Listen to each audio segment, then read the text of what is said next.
Флорида е клучна сојузна држава за американските претседателски избори. Таа е најголема меѓу неопределените, односно меѓу оние кои некогаш се приклонуваат кон републиканците, а некогаш кон демократите.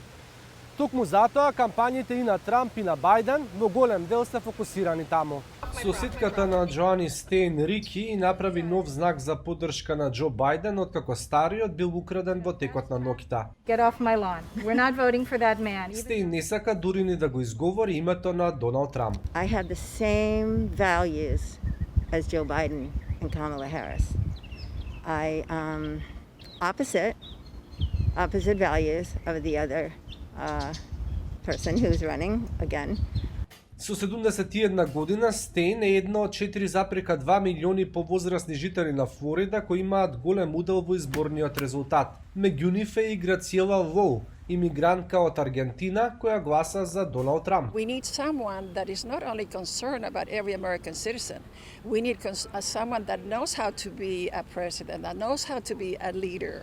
You cannot protect the inside of your house if you have your door open and anybody can walk in. Воу зборува за строгата имиграцијска политика на Трамп која е многу популарна кај неговите поддржувачи. Гласачите во Флорида се клучни при претседателските избори. Бил Клинтон во 1992 е последниот претседател кој стигнал во Белата куќа без да победи во Флорида. Во изминатите 20 години разликата меѓу кандидатите беше само неколку процентни поени. La luz. Партиските реклами на англиски и на шпански ја преплавија Флорида, каде секој четврти гласач има латиноамериканско потекло.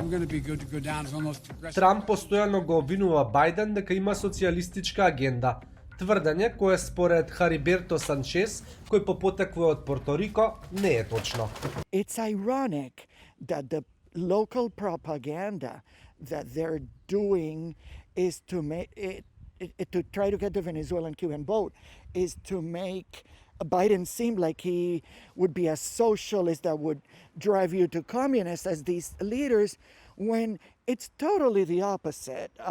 There couldn't be a more centrist candidate.